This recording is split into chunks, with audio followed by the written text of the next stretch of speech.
Hi everyone and welcome to the Colour Cave where we like to play with art stuff. My name is Jem and today's video is quite an interesting one and it is courtesy of a lovely lady called Tarryn.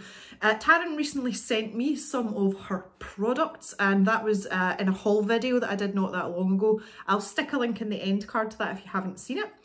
And basically, not only is Tarryn a very talented artist, but she also designs products that she sells on her Etsy store and she has a website as well.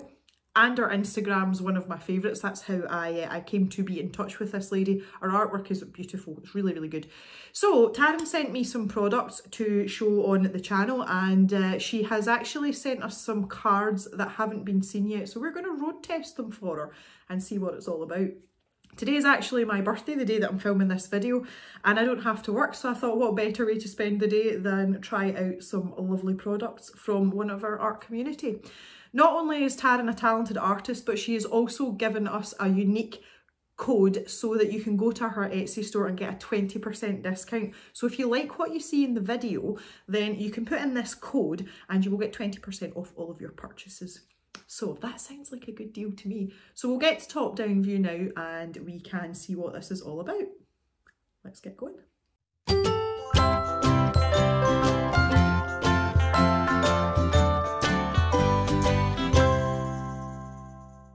Okay, so the first thing that we have are these stickers from Tarryn and they come in a little pack that looks a little bit like this and they are glossy colouring marker stickers. So the finish on these is designed to take all types of markers and pens. And when I was unboxing these, as it were, they just kept multiplying. There's loads of them, so I'm going to set them all out and it's a range of floral designs.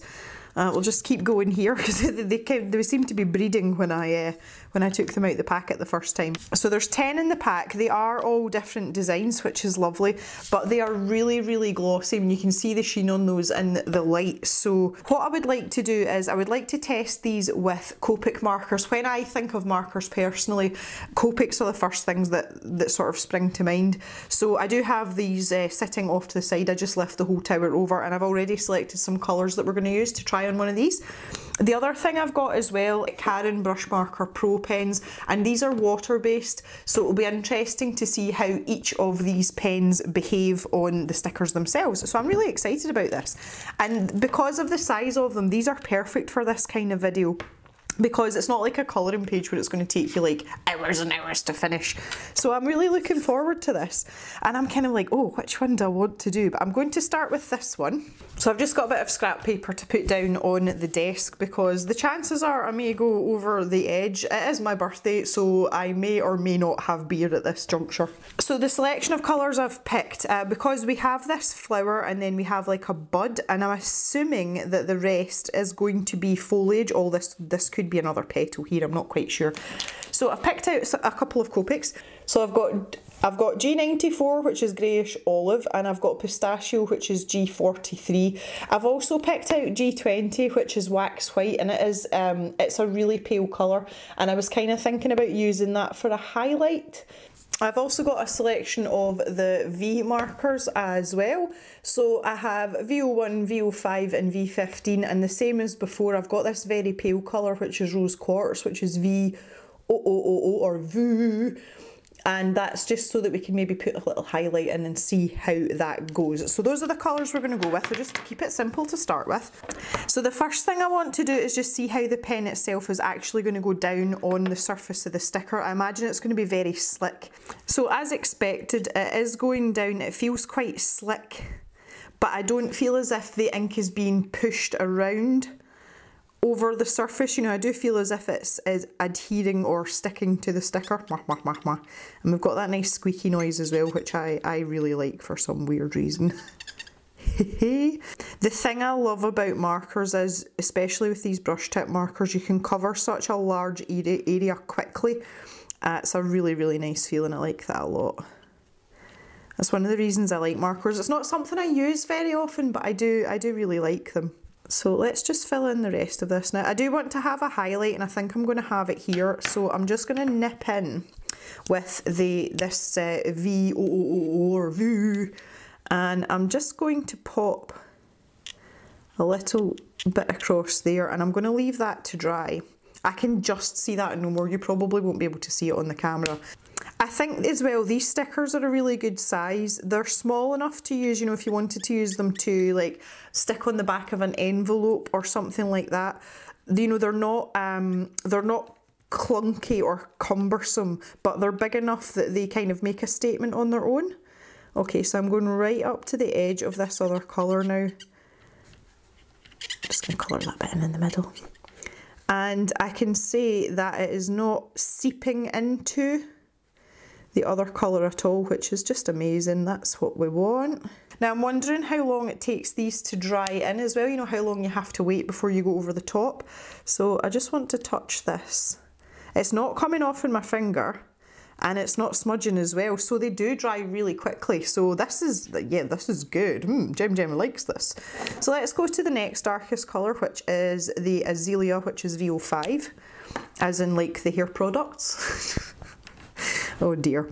And I'm just going to go over the top of this particular one, and that colour seems to be building up quite nicely.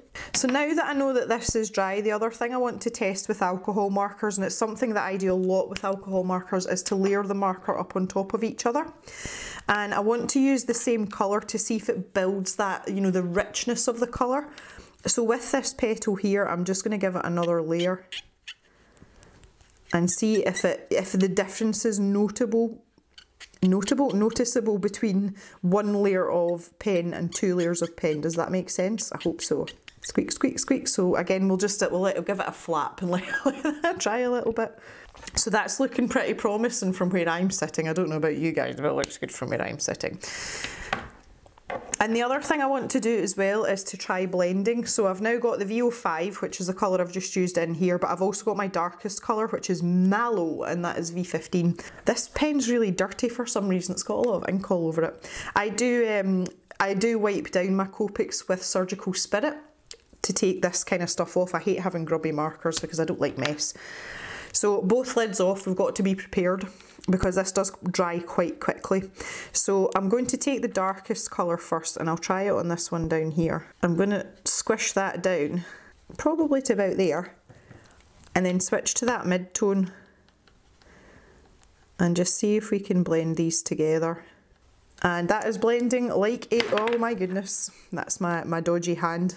For our newer subscribers that watch, I had an operation in my hand a number of years ago, and I don't quite have full motor function all of the time, and I tend to do things like that and fling pens away. It's just a quirk of who I am. But yeah, those are blending really nicely together, so if that's something that you like to do with your markers, you can for sure do it on these stickers. And that is just delightful, and you can see you've got quite a nice rich colour there. It's quite deep, and that's something that definitely adds to the character of things like this. I always think that if you just use one layer of colour or one block colour, it doesn't really give things like this personality, and I feel the same way about colouring pages as well. So the fact that you can do this, and the sticker is capable of coping with this, that's really good. And it makes someone like me who colours and is an artist too, that makes me really happy, because it's something that I can come back to and enjoy if I'm maybe not feeling particularly creative from my own imagination. So I'm going to take this darkest colour and I'm going to do these sort of in behind petals. And again, I might build up a few layers, knowing that this is going to layer beautifully with these markers versus this paper. I can make that really dark and deep under layer. Whereas this one up here, if my light source is coming this way, this one's going to be quite pale, but this one that's poking out in behind might have a slightly less dark top edge.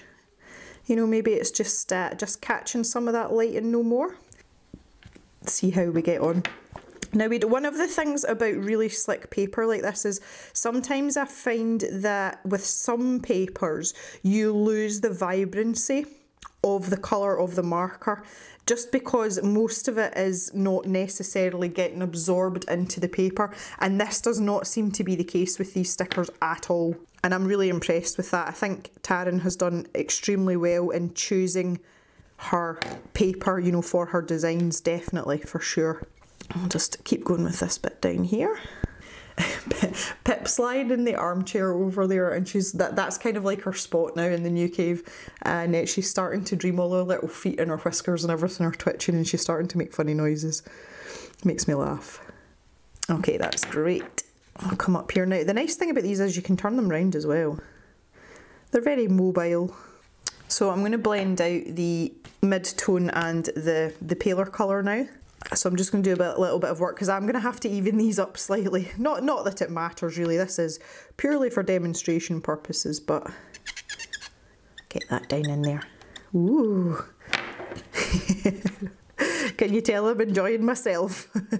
There we go, that's actually a really nice blend there. That's a really soft gradient. I'm enjoying that. That's something I was looking through the comments the other day, as I do, you know, I like to do that. And do you know something that I take as such a big compliment from you guys is when you say that you enjoy my excitement or my enthusiasm about the things that I'm doing. And I just think that's a really, really nice thing to say, because I just feel like, especially, see all this adulting that we have to do, like, I just feel as if we kind of lose some of our wonder that we have as children. And I do get excited about stuff like this because it takes me away from the mundane, you know, everyday slog that we go through. And obviously living on a farm and having my own job and all the rest of it, it's, you know, it is a hard slog sometimes. And to be able to come into this little world, you know, underneath this camera and you know, share with you guys and have a relationship with you guys via the channel, it's just so nice. And it's nice to be able to share that enthusiasm, especially if it's infectious. So I think like that's actually one of the highest compliments you could pay me. So thank you to the people that have noticed my enthusiasm and enjoy it. Because it's not put on. You know, there's some things I get really excited about, and that's just the way the world works.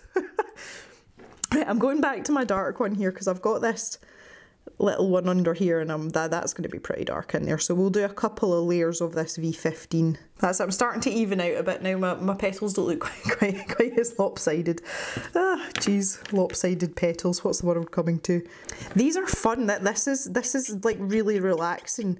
See, because they're only a small project, if you don't have a lot of time, or if you're like me, you're just a person that has like a really busy lifestyle, you can still do one of these stickers in like maybe 20 minutes. You know, so you can still get that little art fix in between putting the kids to bed or you know, running your errands or your messages, as we say in Scotland.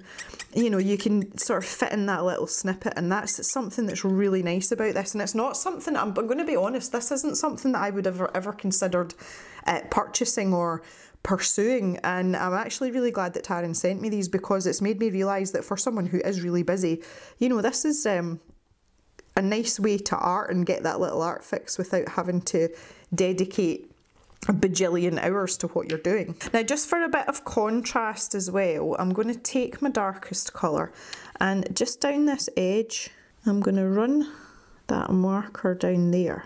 Right, so now that I've got this sort of shadow line here, I can go ahead with this little bud. And I kind of want to keep this simple.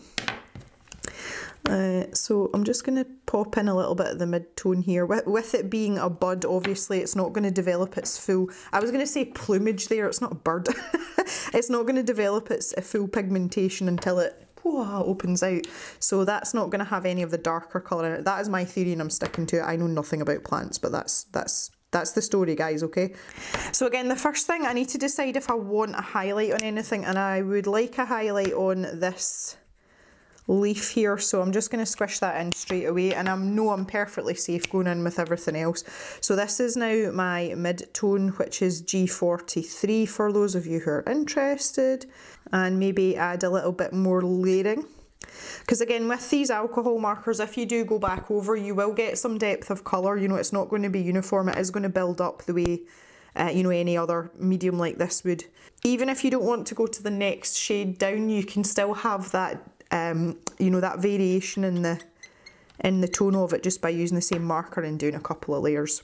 I think that's another petal, so I lied to you. I'm going to go back to my violet marker. So this is the darkest one.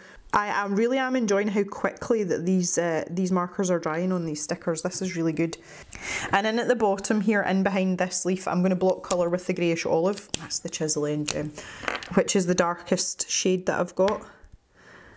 And again, we just want some contrast because we don't want everything merging into each other. If I can give a tip, if I may, to anyone who is a newer colourist, that is, in fact, anyone that's new to art in general, contrast is your friend.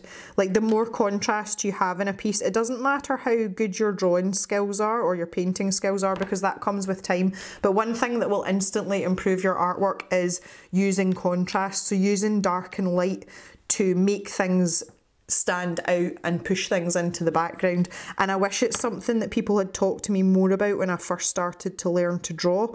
Those are my sage words of the day. There we go. Beautiful. And then we've got this one here, which is kind of tucked in behind a little bit, but not drastically so. Now, I think I'm going to leave, there are these little gaps, like see in here. I think I'm going to leave them white, and again, it's the contrast thing that I was just talking about, and that's exactly the kind of thing that helps your, you know, whatever it is in your foreground pop out a little bit more. Okay, that looks lovely. One thing I'm going to do is I'm going to pick a really, really dark purple just for this centre part. So let me just consult my swatch book. Aubergine V99, this one down here, that'll do me.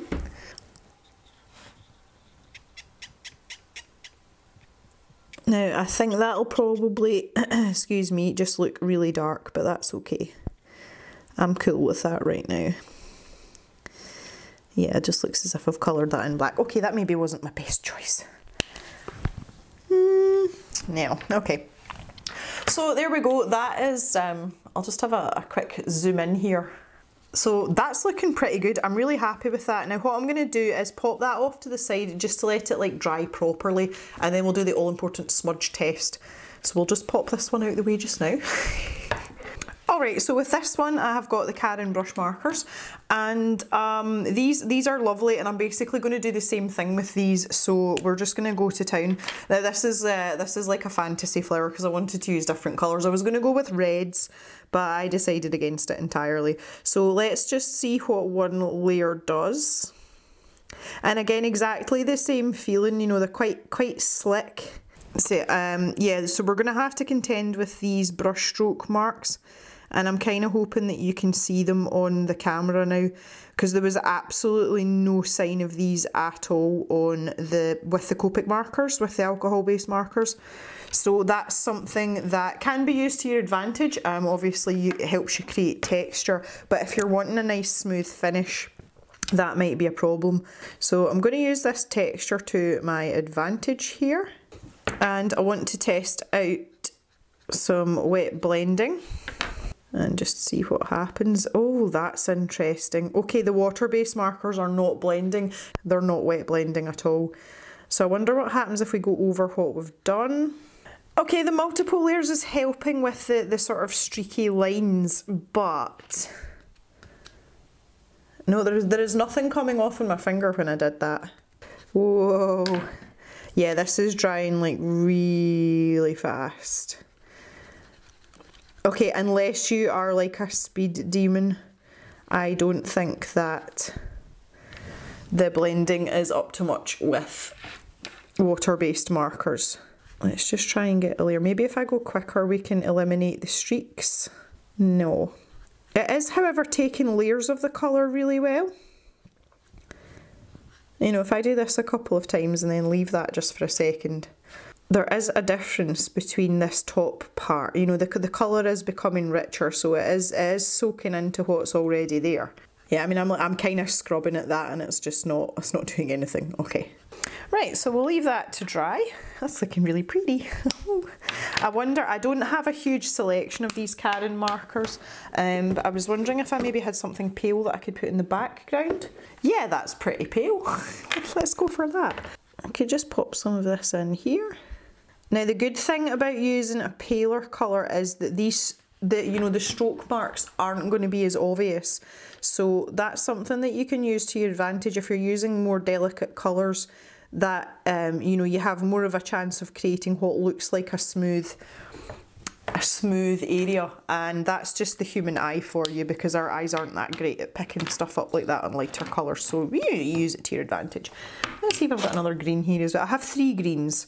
So I have Ocean Teal. I suppose that's not really green then, is it? And this is Spring Green, oh no, Grass Green, sorry. I've used this quite a lot. This is a familiar pen to me. It's obviously not that familiar if I can't remember the name of it, but you know what I mean. The colours, I have to say, with these water-based markers, the colours are so vibrant, like they really are. It picks up a lot of that. Now I'm going to use the Ocean Teal underneath here for this sort of folded over part. Some of the darker colours are kind of obscuring some of Tarryn's line work, which I feel is a little bit of a shame actually. This one is Lush Green, and again I'm just going to like kind of use this as to make a bit of a shadow and give a bit of dimension. So yeah, I feel like that's the only downside to using the darker colours, because I just feel that Tarryn's art is really pretty. I mean, it's beautiful, and I feel as if the line work should be on show, if that makes sense. Does that make sense? I hope it does. And by using these darker colours, it just kind of seems to disappear, which I don't know if I'm a fan of that or not, I'll be honest. I mean, I can still see the texture that's been drawn in on the leaves, but it's very, very slight. And I'm going to try yellow. I've got, well, it's not yellow, it's gold. But I'm just going to add a bit of this in, just for a little bit of variation in what's going on. Pop that in there, because that kind of goes with the background a little bit. I am being overly cautious in handling these stickers. See, because they're so shiny, I think that they're still wet and they're not. I'm like, oh, don't touch that just in case. Yeah, see, this dark colour's just kind of like, excuse me, obliterating everything, and I feel that that's a bit of a shame. For, you know, like 6 minutes, that is 6 minutes of colouring. They still look great. I'm really impressed. Okay, so we'll pop that off to the side as well to dry off, and we'll test them properly in just a minute for the smudge factor. But I want to move on to the other item that Tarryn sent me, which is these beautiful, beautiful greetings cards. And you can see she's got her website on the back there as well, and I love this space for you to put your name in, so that when you send them to people, they know that someone drew it and you've coloured it in yourself. So I've deliberately picked this one because there's larger spaces. The other design that she sent me are all these flowers, which is absolutely beautiful. I would be inclined, just because of the size of the spaces, I would be inclined to use pencil on that. And in this video I wanted to test a range of mediums, so I've picked this one because some of the shapes have got bigger surface area. And the only way I can describe the paper is, well, it's not paper, it's card. It is very thick, it's very high quality. And I would say it has a relatively smooth surface. So compositionally, this is not going to look pretty, because I'm going to use several mediums on this, because we really are road testing this. But I wanted to give you an idea of as many different mediums as possible. So without messing about for too much longer, I've got some watercolour here, and this is the Winsor and Newton Cotman set. This is like my big studio set, and these are like my quick sort of go-to paints and a staple. I've just got a water brush here. This is a Milan water brush, which came in a recent subscription box. I will also link that in the end card if you'd like to see this in action. I did it for one of the upgrade battles, and I really like it as a water brush. It's lovely.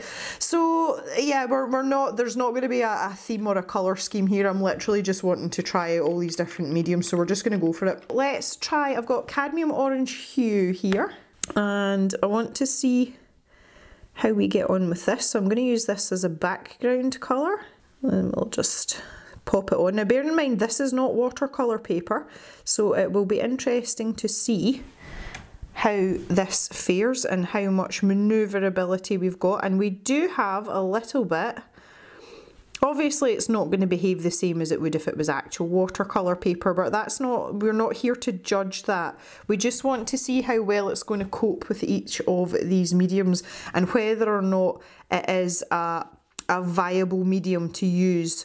And I have to say the watercolour itself is behaving quite well on this. I'm not having any issues with it at all. It's going down fairly smoothly.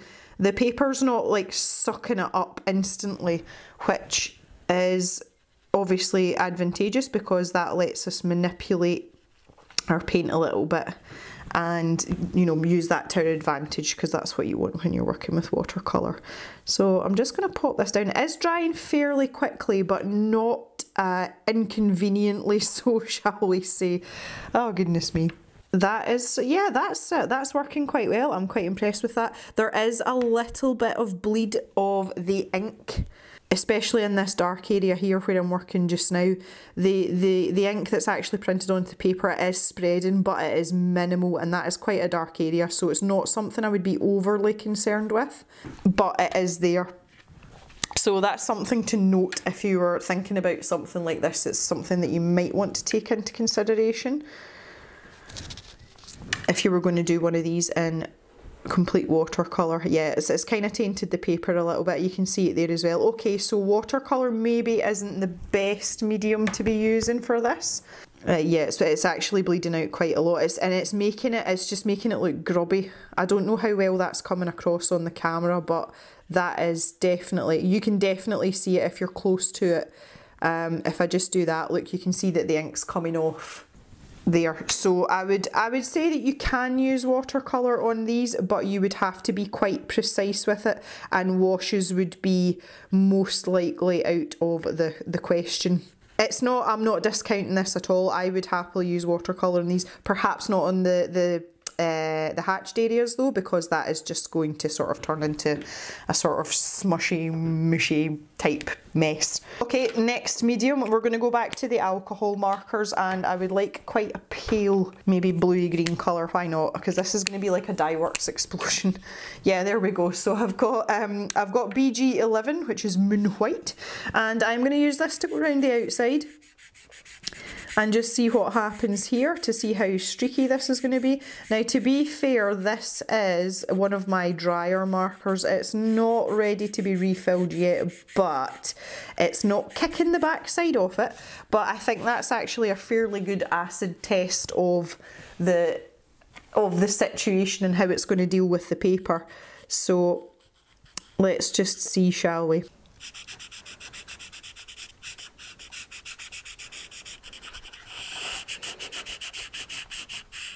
Okay, so we're going to try a wee bit of blending. I'm going to have like a sort of gradient going up the way, which will match my gradient that I've got up here. That was BG11, which is moon white, and I now have BG13, which is mint green.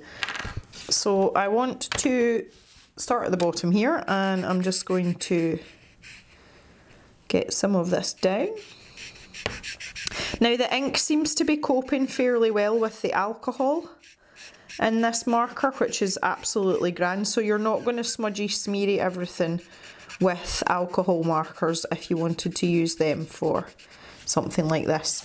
Now this is the test, it's really an absorption test to see how quickly the paper is soaking up the alcohol marker, and I would say it's fairly quick, just judging by the way it's going down, because if I switch over here and try and blend this out, it's struggling. It is blending a little bit, and I mean that was pretty instant that I picked up this other marker. So it is blending though. It's going to take a bit of work, I think, but it's not perfect. But again, this is not marker paper, so I'm not expecting miracles by any stretch of the imagination.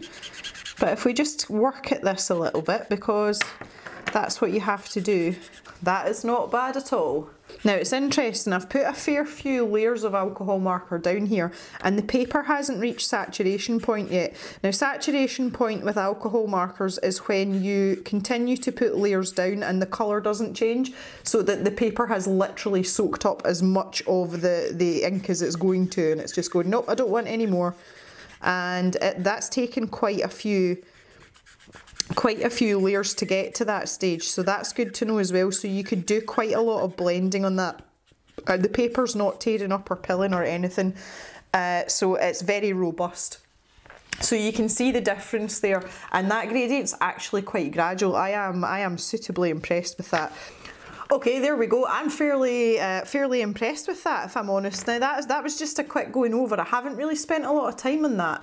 and that looks fairly good. I'm quite impressed with that. So alcohol markers are a definite yes, yes, yes from me. That is for sure. So I'm going to go back to the water-based markers next, and we're going to have a go with these Tarryn brush markers again. So I'll maybe pick out some different colours this time just to make things a bit more interesting, you know. I've got these yellow tones. I might use the almond and the gold again, actually. Is this gold? Oh no, this is canary. Oh, canary. Woohoo! Or I might use canary and gold. And we'll maybe do one of these little geodes down the bottom and just see what happens. That's soaking in pretty quickly, and again the ink is smudging, so I think one can assume that the way these have been printed, they don't really like water-based mediums, which would suggest to me that perhaps the ink is water-based. Yeah, that's really dirty. See, if I do this on here now, can you see the black mark? That is the ink from the actual card transferring onto the tip of my pen. Okay, so I would say that water-based mediums are not a good idea on these, but I am going to finish what I've started and then I'll clean the end of my pen. Yeah, you can get away with it because these areas are quite dark, but it does muddy things up quite considerably, which is a shame, but at least we know this. But even going in these lighter areas, especially if you're using a light colour like yellow, it is going to be very, very apparent that is, you know, that's what's happening. And it's just going to take away from what you're doing. You know, you're not going to get that nice, crisp, clean colour that we're looking for. So that would, yeah, from me, this is a no for the water-based mediums, because I don't really want dirty markers either. Now this will be interesting as well, and I'm assuming that this is going to go the same way. Now this is, it's upside down, that's not very helpful. This is a Darwin Inktense palette. So these are water-based, well no, that's a lie, they're water-soluble, but they're ink-based. So I'm assuming that the same thing is going to happen with these that's just happened with the water-based pens, because we are going to be smearing water about. But I just want to test it out just to make sure. So we'll try with an orange this time. These are like crazy pigmented, and they don't have the manoeuvrability of watercolour. You've got to be really quick if you want any sort of gradients or variation in the shade that you're using, because it sticks to the paper pretty quick. Okay, so again, you can get away with a light layer, and I've managed quite well there without any sort of disasters, but I think if you were to scrub away at them, that the same thing would happen. So let's just see, shall we? It's picking up a little bit of the ink, but it's not the ink, I mean the printed ink, not the Inktense. It's not as bad, and I think maybe because the water brush is a lot more flexible and malleable than the likes of the brushes on the Tarryn markers, it's maybe not traumatising the ink on the paper quite as much. So, you know, you're more kind of like tickling it rather than scrubbing it. Oh my god, tickling it. So that might be part of the reason why it's coping a little bit better with this. Yeah, it's not even a sort of washed out version. Yeah, the more water that's there, the worse it is. I think that's probably a fair analysis of the situation. So yeah, that's my professional opinion. My professional opinion. I'm like the furthest thing from a professional. My favourite, I have some coloured pencils. Oh yes.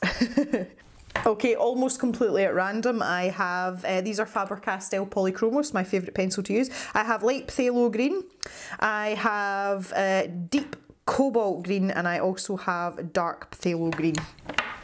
So we'll pop this out the way and let's see how this takes pencil. Now I have picked the Polychromos specifically because this paper, it has a tiny bit of texture to it, not a huge amount.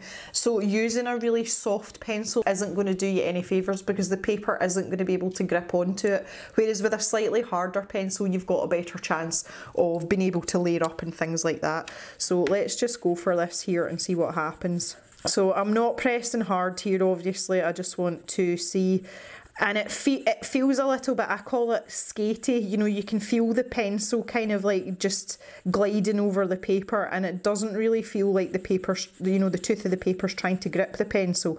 But I'm expecting that from, you know, from this particular paper because it's not specifically designed for colour pencil. It is picking up the pigment okay though, and this is me on a second layer, and that's not causing me any sort of issues at all. So I'm going to take my mid-tone here and I'm just going to try and add in a little bit of a different colour and just try and sort of blend them a little bit just to see what happens.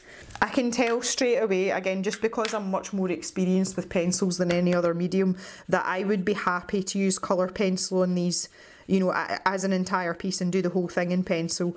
I would say a harder pencil would definitely be the way forward, though I wouldn't advise things like Prismacolors and probably not even Arteza pencils, because I think you would struggle to layer things up. I don't think you would have enough layers to be able to make a good job of it.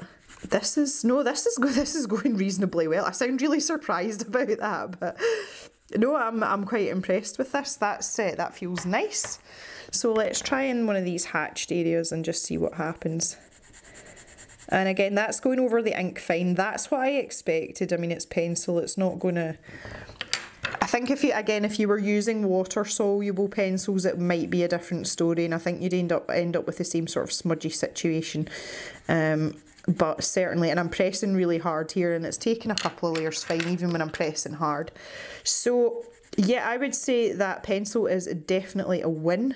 I have to finish this off now. See, because I've started it, I need to finish it off. Oh. Not the entire card, I mean this particular geode. Yeah, this layering and blending fine. There's absolutely no issues with that whatsoever. Damn it, I picked a big one, didn't I? Oh, that looks quite nice. See, when I see that on the camera. Oh. Alrighty, last on the hit list are some fine liners. I have the Staedtler Tri-Plus fine liners, and we're just going to have a little bash with these and see what that does over especially the hatched areas. I've got a purpley pinky colour here, and these are, as far as I know, these are water based, but they don't seem to be upsetting the hatched areas, you know, where there's a heavy concentration of the printer ink. Now that may be because the ratio of water to pigment is much lower in something like this. So I've got a really pale colour here, this sort of pale pinky colour, and I'm going to try that on the hatched area because I'll be able to see much better whether that is the case. And it is muddying slightly. Again, I don't know how well you can see that. It's not horrendous. It's certainly, you could certainly work with it. I think if you scrub at it though, yeah, if you scrub away, the ink is coming off on the tip of the pen again. So as long as you go lightly, I think you'll be a-okay with these. Just to round up the situation here, let me move all this junk out the way, that would be better. Okay, so let's have a little round up then. First of all, let's do the smudge test. I'm going to use a clean finger. Oh. Okay, there is nothing moving about there at all, and there is absolutely zero come off on my finger, and that was the Copic Markers on this sticker. Let's try the water-based one. Oh, absolutely zero, no smudginess. So the verdict on the stickers is, I personally would prefer to use alcohol-based markers. They blend like a dream. You can do lots with them. You can layer them up. They turn out fabulously. With water-based markers, you need to be quick, and you can take advantage of the fact that you can see the strokes, you know, to give it some texture. But if you're looking for a flat or block colour, then alcohol markers would definitely be advantageous over water-based markers. Both dry perfectly, really quickly, and there's no smudging whatsoever. So I highly recommend these stickers, and I'm particularly fond of this one because I think it looks really pretty. Moving on to the greetings cards. On this situation, I would use alcohol markers all day long, and the same with coloured pencil. I would use watercolour, but I would use it sparingly, and I would be quite cautious with it. And the same with the fine liners. The Darwin Inktense, I would probably just avoid it, to be honest. It's not worth it for the payout, just because of the lack of manoeuvrability with the Inktense, and that's more the Darwin product than the paper. I would rather use watercolour and work around that, because as you can see, I've got quite a nice effect with that, and the blending with the alcohol markers is spot on. Pencil turns out great, and I would advise a slightly firmer pencil. So there we go. I would like to thank Teatime with Tarryn so much for thinking of me and sending these products all the way from Canada. It was really nice of you, and I've had an absolute ball. This is a great way to spend a birthday. If any of you viewers are interested or would maybe like something like this for yourself, take advantage of that discount code, which is here just now. Go over to the link that I have in the description for Tarryn's page and our Etsy store and check out what she has to offer. She has a really nice painting of blueberries, so check that out too, because I really like it. I eat blueberries for breakfast. So absolutely high quality products, would completely recommend them, and now you have an idea of what mediums do what on each of them. So thank you all very much for watching. I really appreciate it. I'm glad you've had time to come and hang out with me, and we will be back on Sunday with another video. Have a great day everyone. Bye for now.